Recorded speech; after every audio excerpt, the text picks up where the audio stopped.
I came from Michigan to Florida, I hope it would be warm. You're the one that caused it. Yeah, I brought it with me, apparently. That's what Charlie said. I'm taking the full blame for it. Although it's going to get a little warmer today, and by race time tomorrow it should be pretty nice. I think I'm looking for a high of 78 degrees, which is really pleasant. It'll be very nice. Perfect for racing, perfect for fishing, perfect for golf, but I got to go racing. So, anyway, how many of you, this is your first time here at Sebring? I talked to a couple people. Getting high, I want to see that. That's pretty cool. I like to see that because this is an event that has a huge history to it. So we have repeat customers, always a good thing because they're our core support. But I like it when we have new people that come for the first time. This is an amazing event for those that have not been here before. Obviously on the racetrack is one thing, but you get down in that infield tonight and tomorrow race day, and you know there's going to be 150, 175,000 people that are partying down. They got a new restaurant in there. They're trying to improve the place all the time. This is still one of the most, if not the most storied racetrack in America. This is the longest continuously running road race in America. So you're all going to be a part of history in this 2017 event today, or tomorrow. But we're getting ready to qualify this afternoon, and I think right now it looks like we're going to have a pretty firm grip on 7th and 8th. I don't think anybody's going to be able to. I think everybody's going to be able to wrestle that away from us. You know, we have to take a long view here, and by that I mean we've been here for a long time. This is going to be our 19th time consecutive.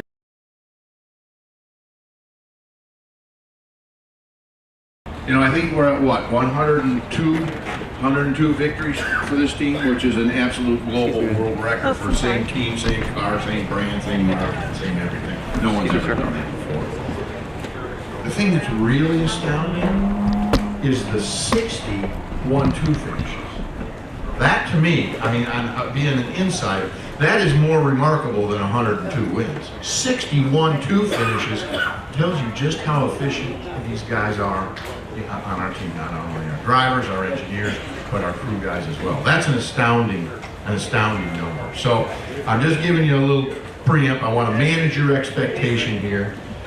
We still think we've got a pretty good shot. This car is brutal. This track is brutal on the race cars. It's brutal on the drivers. It's a tough race to win. Anything can happen. Anything can happen. And has. Exactly right. Very good point. And has.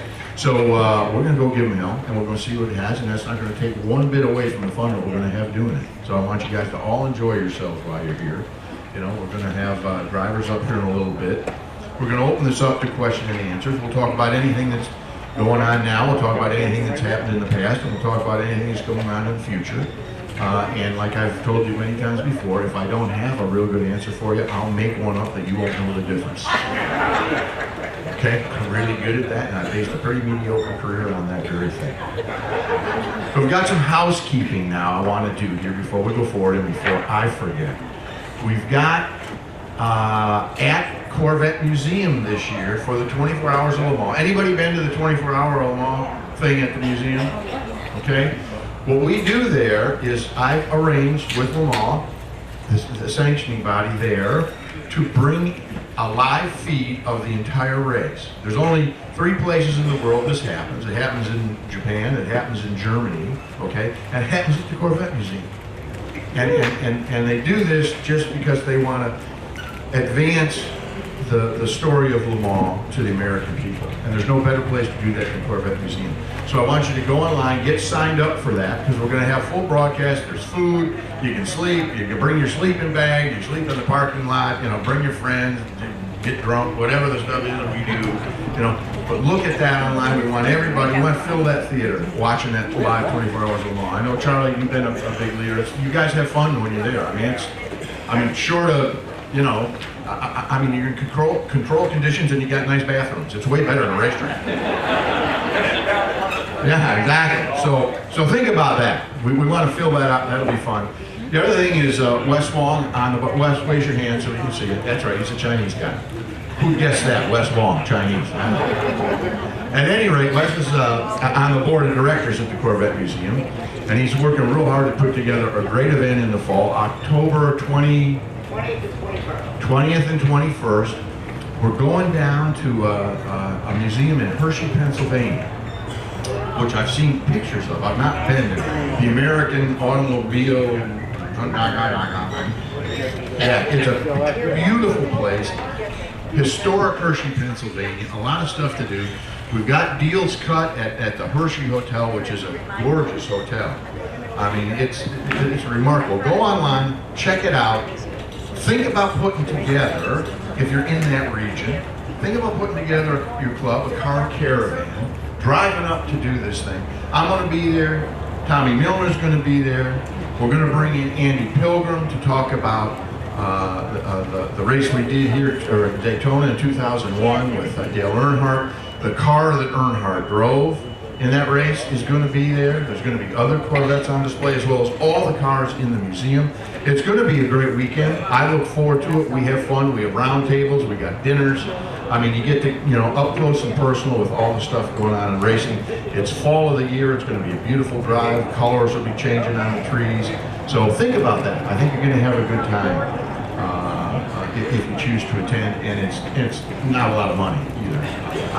It blows me way out cheap when you do this. I don't know what the price is, but beyond right. So think about that.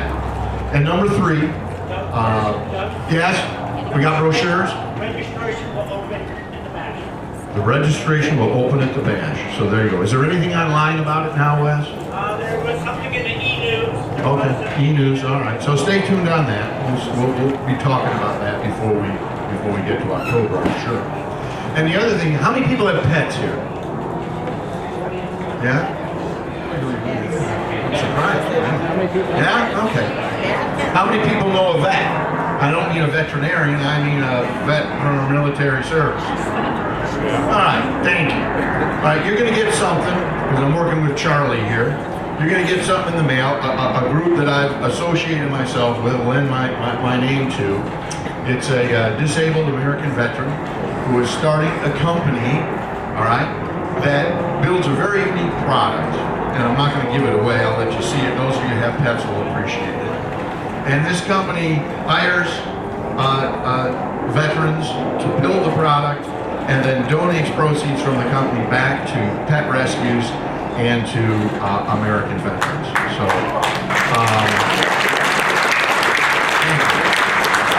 both pets and vets are near and dear to my heart, or I wouldn't have lined up with them. But when you see something in there, it's kind of a cool deal. You contribute some money and you actually get something back. I'm not going to give it away, but it makes it a little more palatable. But take a look at that and see if it's something that you'd like to support. I'd love to have you sign up so we can, start giving back. And I think a lot of us are in a position now where we realize how fortunate we've been in our lives. Obviously, that parking lot is full of pretty cool cars that not everybody can own. I'm in that same position right now where I've reached a point where, whether I'm working with the Austin Hatcher Foundation, all right, which is near and dear to my heart, this veteran thing, the pet thing, I've come to the realization it gives me a great deal of satisfaction to start giving back, and that's what I'm going to be doing. And I know you guys do that. There's nobody better in racing than the Corvette fans. Nobody gives more. We set all kinds of records with every charity auction we do. So we want to continue that. You guys are the best. With that, let's open up for questions. Oh, let that hand go right up.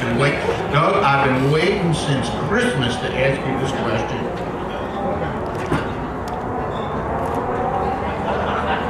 You like it now.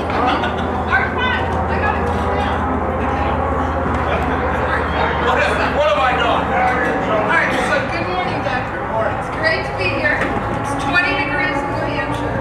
We got the C7 out of New Hampshire before they had the 19 inches of snow.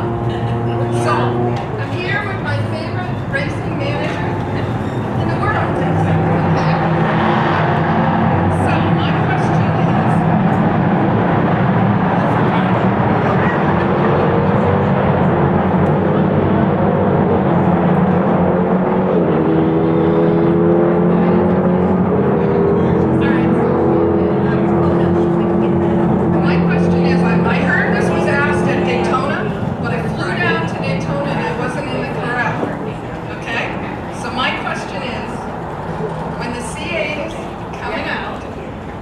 And what will Corvette Racing do? Because are they going to go to the car that's going to have the mid-engine for the racing, or are they going to stay with the front-engine cars? And the second part of my question is, Ford has Chip Ganassi, and then they have Chip Ganassi UK, and then they have 4 Fords in some of the races, 3 in this race. And what is Corvette Racing going to do to demolish Ford? Because I know that like IMSA might want Ford to win this year, but we have a better racing manager, and we have better drivers and better everything, and better fans. And so those are my questions. That it? What was the first one again?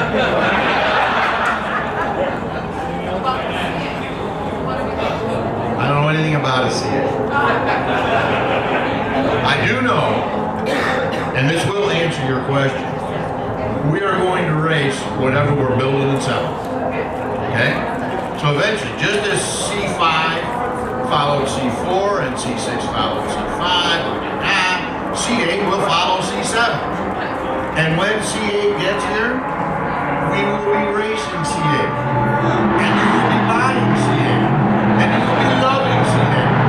Because I can tell you this, from a performance standpoint, right, there's nothing in the plans of which I am aware that suggests for a moment that we're going to be taking a step back in performance. Okay? So although we're building a production car that's 460 horsepower and its base engine, whatever comes out in the future is not going to be less than 460 horsepower. And if the high performance version is 650 horsepower, as it is in the Z06, the high performance version, whatever it is not going to be less than that. So guys, we are up the mountain, always going to be getting better, exciting stuff, and I can guarantee you, whatever it is we build, you're going to love it, because I'm telling you to love it. I can tell you the team back in Detroit is working very hard to make sure that you guys all have smiles on your faces when the new stuff shows up. You will not be disappointed. I'm sorry, I can't hear. The cars are making a lot of noise. It'll have an engine. Yes, you're right, exactly. It'll have an engine, and it'll be located someplace between the wheels. Yes, sir. Oh, you want, as far as the number goes. You know, well, Ford's got 2 cars, they got 3 cars, they got 4 cars. Well, you know what? As I recall, back in Le Mans in 2015, we only had 1 car. How many did it take to win? 1. So you can bring 20 if you want. All right? It only takes 1 to win, and only 1 can win. And so I don't get too nervous about the numbers. I can tell you I've been parts of programs, some of which have been ones I've been responsible for various reasons, times, who knows why. We've brought additional cars in. And I've yet to experience personally any time that has happened when it has yielded a better result than if we just had 2. Because it takes you all out of sync. You know, you got 3 cars now you got to manage. So it goes back to the engines guys, got to have a whole other fleet of engines. And then you got to divide the crew guys up. And then you got transport problems, and you're doubling up in hotel rooms. There's so many downsides to add more cars. This is not necessarily a numbers game. This is a game that's played by getting it right. And when you can focus on 1 or 2 vehicles, you got a much better chance of getting it right. So they can bring 3. I didn't lose a moment's sleep over bringing 3. I don't lose a moment's sleep with them having 4 at Le Mans. All right? You do the right job, you're going to win. It only takes 1. So, yeah. And as far as the WEC, okay, that's the questions asked. Are we racing in Europe?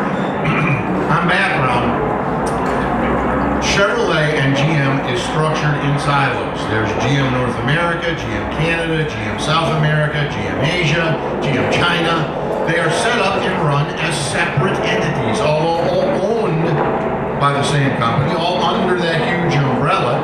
They have their own presidents, they have their own financial people, they have their own designers, they operate as separate companies.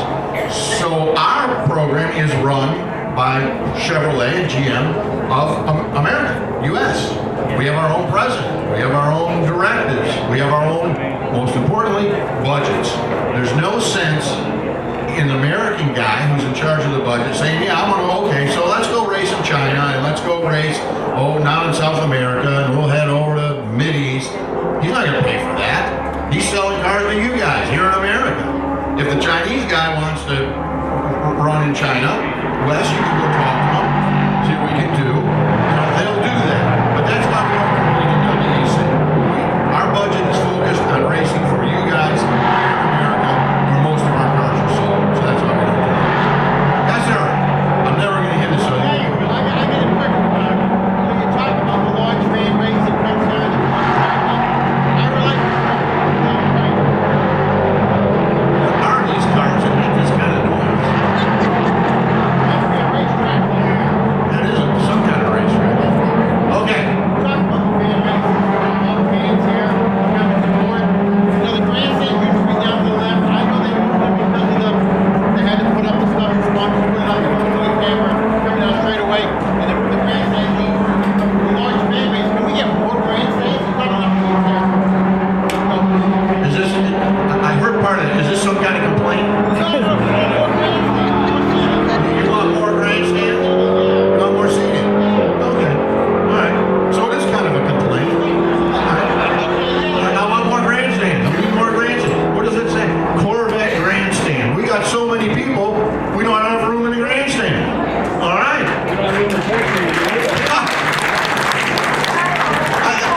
How good a problem is that to have? I'm digging that problem. And we'll get that. We'll see what the deal is on that. I can't promise anything because I don't pay for it. You know? We'll find a way. We'll find a way. We'll find a way. Yes, sir. What are the advantages of the Corvette versus the Ford GTs? Which are the positives of each cars? What's the positives of each car? Well, the positive of Corvette is we build over 40,000 and sell them all.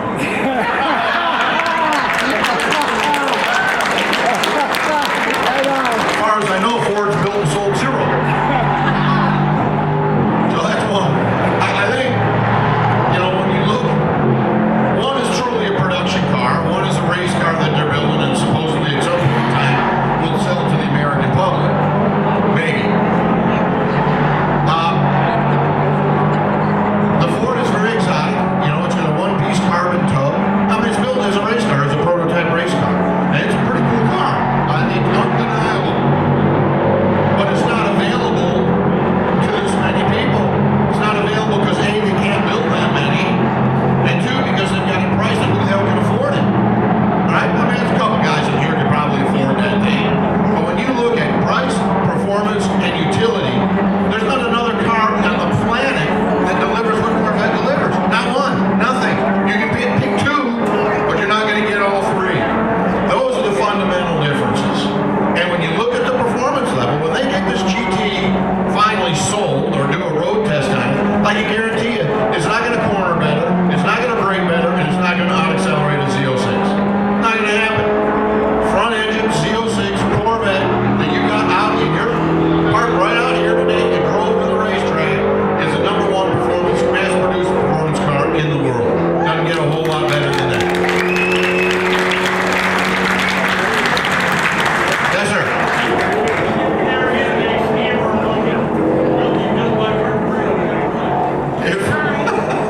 If there is a motor utilizing overhead cams, okay, will it be built by Mercury? Some remember that car. Or will it be built by Chevrolet? Well, I can tell you, there's no reason in the world to believe it won't be built by Chevrolet because we're already building overhead cam motors, mass-produced, with great performance. I just got rid of my Equinox, which had a V6 overhead cam engine, 305 horsepower, all-wheel drive, spin all four tires. I mean, I love it. No, whatever motor we're putting in the car, whatever that motor might be, here and that goes unquestioned. Not a question. Yes, sir.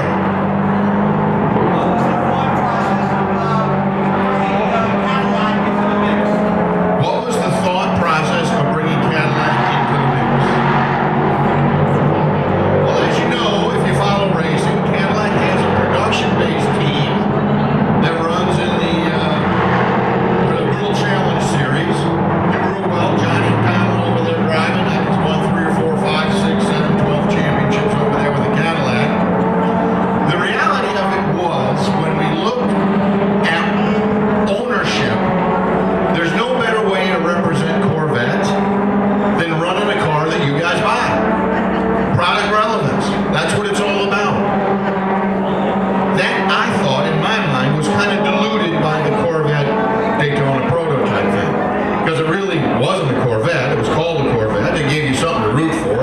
Chevy motor in it. I mean, that's cool, okay, fine. But it wasn't really a Corvette in my mind, and I think in a lot of people's minds. So when Cadillac decided they wanted to raise the bar a little bit, they look at what the fan base is here, how important it is. It made some sense to take and attach the Cadillac name to the prototype so that here we had two formidable brands from the company, both Chevrolet and Cadillac, competing at the same event. It just from a marketing standpoint made a whole lot of sense. So that we were able to take two brands forward here. Because I know that nobody in this room that has a Corvette, that's the only car you have. I'd be very surprised if that was the case. A lot of people drive sport utility vehicles, a lot of people drive pickup trucks, a lot of people drive luxury cars, some of which may not be manufactured by General Motors, by the way. But I'll take this moment to encourage you the next time your lease expires or you're buying a new car, to at least go and drive one of the GM products, right? To see how it compares to whatever that imported piece, whatever you're driving, okay? And then if you like the imported model better, buy that, because that's what it's all about.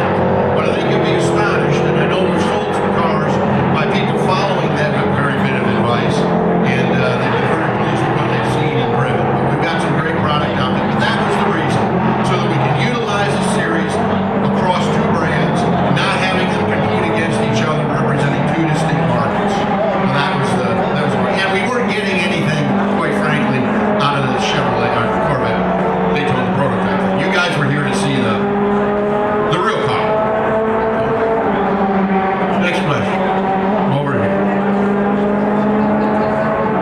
I'm getting tangled. I'm always tangled in something.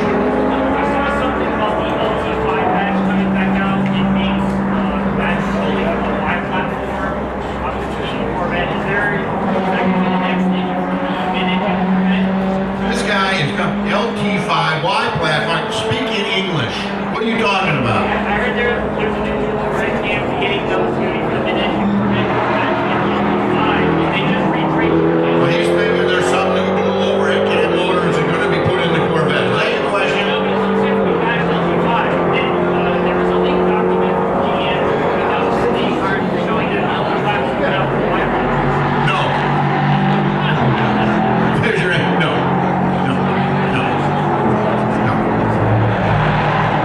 That's Walter. What do we got?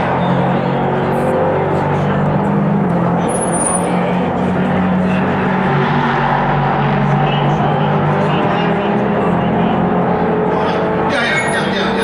Well, in 2000, Laguna Seca was the debut of the Celine. All right, mid-engine, limited production, not a whole lot of them available. Yeah, one. All right, and we saw what happened there. I mean, they had a few moments of glory, and then we said, and then I think they went out of business. Very good point. Richard, right here. What's going on, buddy? Just sneaking up. Next question. Yes, sir. Is anybody talking seriously to Jeff Gordon? You mean like about driving? You mean like driving a Corvette? Yeah. It was interesting.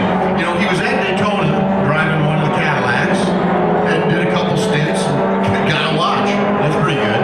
2 hours work, I get a new Daytona.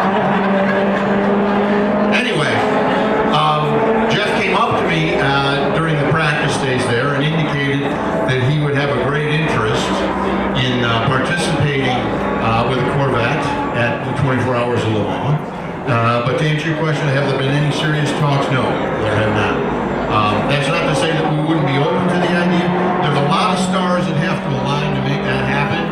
Right? It gets right back down to what I said before. That would be bringing a third car kind of thing. How much does that dilute your effort? We have to have a pretty good reason to do it. We would love to do it. We could accommodate that. We could make that happen just based on how much fun it would be. But at this juncture, there hasn't been any serious talk. But I would never close the door on that. I would never close the door. Yes, sir.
see us go on TV whining and complaining.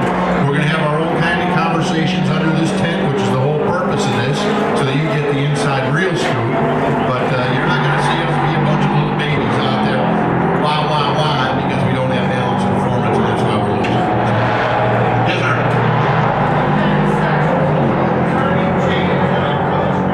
With all that said, was there any change for this race? Not for us.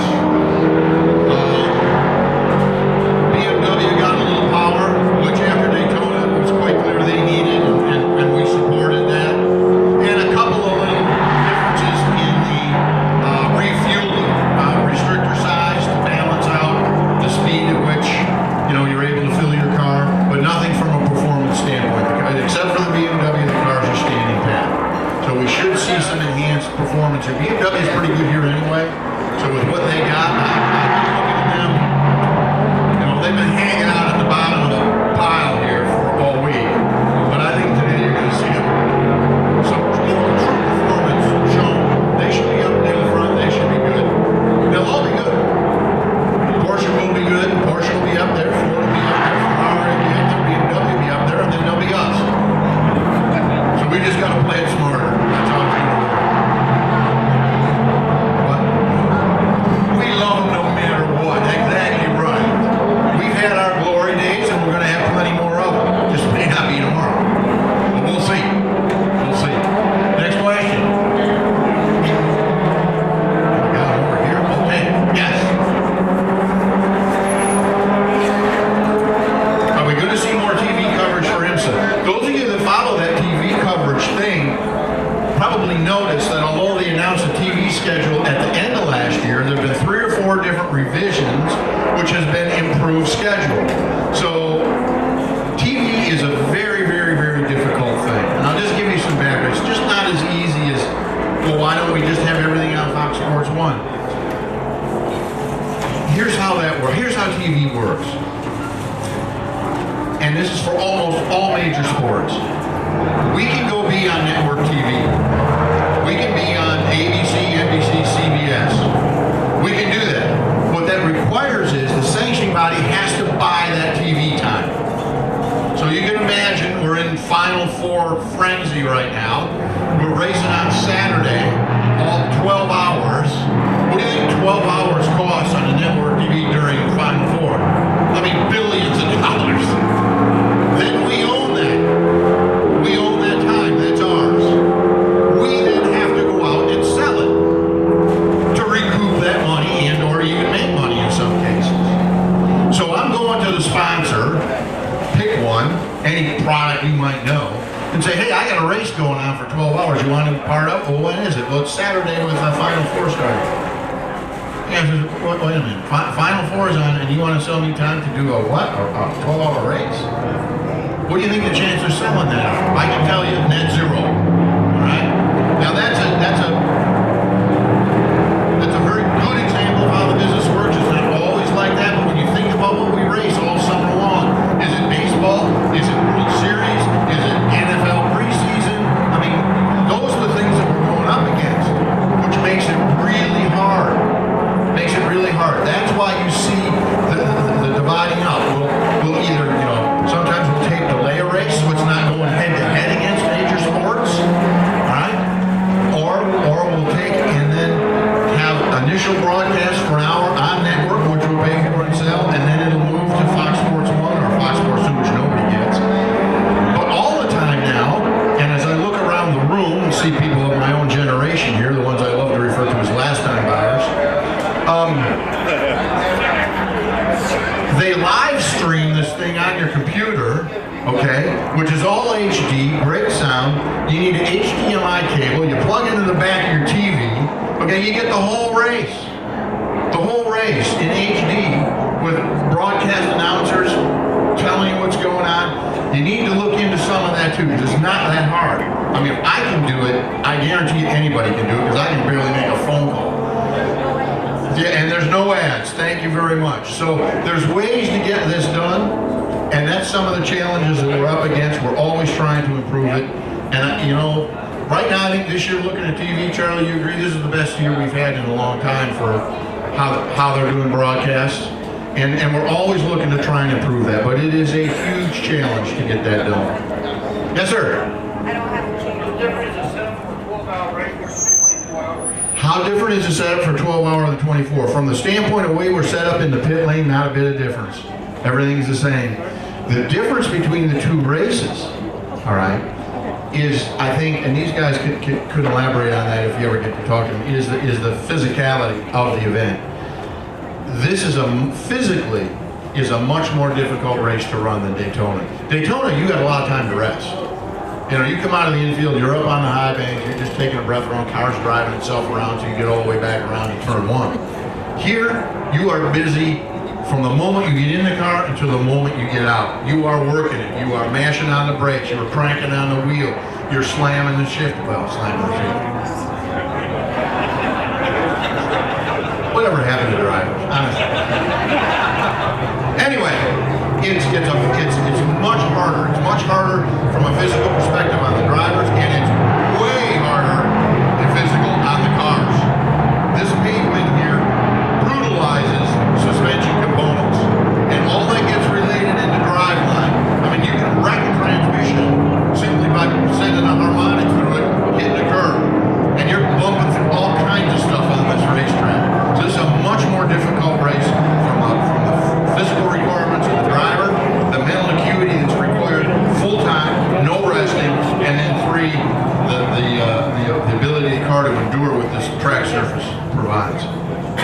Let's do one more and then get the driver squared away here. What does Tony Milner say when he beat the Fords, the Ferraris, and the Porsches out of the pit every single time, and he's right on their button on every single turn, and then they pass him on the straightaway? Now, what did Tommy say? You hear that? Now, what happened like at Daytona when you come in like in 6th place, go out in 1st, and then in a couple laps, everybody drives right by him. I think what he said to me was, does my paycheck come on the 5th or the 6th of each month? I think that was the question he had. No, in all seriousness. Yeah, I can't tell you how frustrating that is. It's not unlike just using a single lap to encapsulate it, where you have the best handling and best braking car, and you move through and you're passing everybody, and you get to the straightaway, and then the dope behind you just drives right by you. And then you get to spend the next lap doing the same thing again, and then he comes down the straightaway and drives right by you. It's very frustrating to have happen. That's essentially what we encountered there. Pit crew did an amazing job bringing these guys in, putting them out in 1st place. These guys, working their tail off to try and hold position. It's a very frustrating situation. What do the sanctioning bodies say to that? Well, we've looked at all the data and we don't see any real reason to change. Which is code for, you're not going to win. It's somebody else's turn.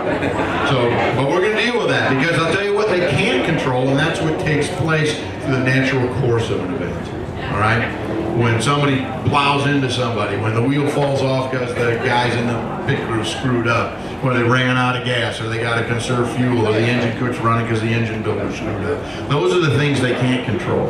And those are the things we try and maximize because we try and make fewer mistakes than anybody. Invariably, in a race of 12 hours or longer, the team that spends the least amount of time in the pit lane is going to be the team that wins. That's where it's really won or lost because the speed differential is generally close enough where it really doesn't matter. So, all right, let's introduce drivers. We'll start down here because we don't have new guys, but we got guys that don't race with us on a regular basis when we get to. But leading off, being as we were on Tommy, worried about when he was getting paid, right? Which, by the way, his check was right on time, wasn't it? I'm hoping. Yeah, okay, he's smiling. Yeah, I know he helped out. One of our most famous U.S.-based drivers in the history of our program, now starting, I did some research last night, and I think this is your 7th year. Tommy and I were trying to figure that out. We really did. And that says something for continuity when you know the 7-year guy is the newest guy. Think about that. Right next to him, talking about duration. Yes, we have. A legend in and of himself. Guy who's been with us, I think record setting. I don't know how many years has it been, do we know? I don't know. No way. Oh Jesus, I'm time for me to retire. 16 years he's been driving. I think the important thing to remember is he started when he was only 14 years old. Right, Ollie? Yeah, started at 14. He was the youngest guy we ever had. Now we got a guy who was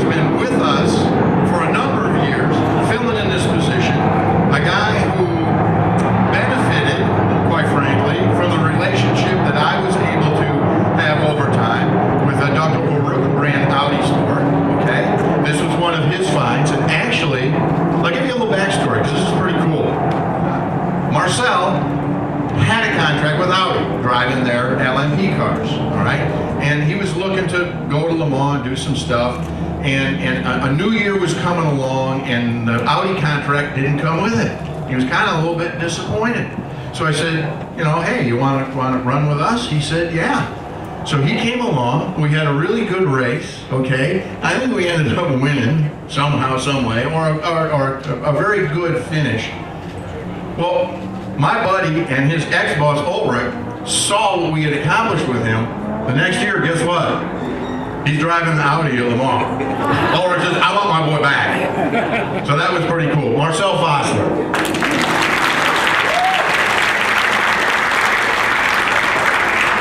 And another long time, how many years for you, Yan? 14 for Yan. He's one of the new kids.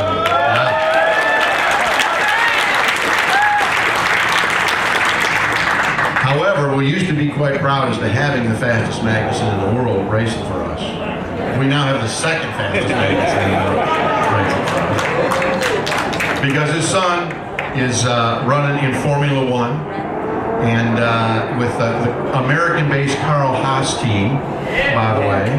All right, and we're looking for some great results. I know Kevin is really excited. Yan's really excited because he's thinking his kid's gonna be rich and he can quit working. So yeah, that's right. Yeah. But who knows what the future holds? Can you imagine? How about this for a scenario? If we ever had like Kevin and Yan in the same car, like at Le Mans. Would that be pretty cool? You'd go down to the Corvette Museum to watch that, wouldn't you? Yeah, okay. All right. You'd even go to Paris. You'd struggle through that, would you? Yeah, okay. Is the old man listening to your... Okay, good. Start saving now, baby. All right. And then a little blabbermouth, the guy who's always running off, and you can't say enough, you can't shut the guy up. Antonio Garcia, coming from Spain, which, by the way... You know, we come to these events and we do various team building activities, one of which that I think has been embraced by almost everybody at one time or another on this team. We play golf where we go. And Antonio has 2 new young kids at home, so he's a pretty busy dad. He doesn't get to play a lot there, so we keep our clubs on the truck, and we always find 1 or 2 days when we get to the racetrack to play golf. He's a great golf partner. We have an absolute ball doing it. And I think that's what kind of pulls us together as a team. It's really like a family, and something I've prided myself in trying to create on our program, and it's worked really well. And speaking about dads with young kids, you know, coming from Germany, an ex-Porsche guy, an ex-Audi guy, a guy who does all kinds, I still does some Audi stuff, all right? But he's seen the light. He knows where it's happening, right? Our boy Rocky, Mike Rockenfeller, raise your hand to Mike. Look how much he likes this. His wife and his 2 little kids, and they're just little. One's just barely able to walk, and the other one's just a brand new infant. Beautiful wife. Came down, he raced for us at Daytona. He didn't go home. He got a motor home, and he spent the time from Daytona driving all around Florida, going to Disney World, doing all the cool stuff. I mean, it's pretty cool to see that when you know the guys really embrace what we're doing here at Corvette Racing, and they come and enjoy the things that we have here, not only throughout the United States, but especially here in Florida. So he is a welcome addition to what we do, and we're hoping for good things for all these guys today. With that, I'm going to turn the mic back to Julie, and we're going to open this up for autographs, right, Jules? All right. I want to thank you all for your support. I truly do. You know how important it is. Thank you. You know how important it is to have you here. You're the guys that support us. Without your support, we wouldn't be here. Because we're here to do one thing. At the end of the day, as cold as it sounds, we're here to sell cars. We're here to make you guys be excited about what you're buying. And when we can do that, we ensure that we all have a long future. Thank you very much.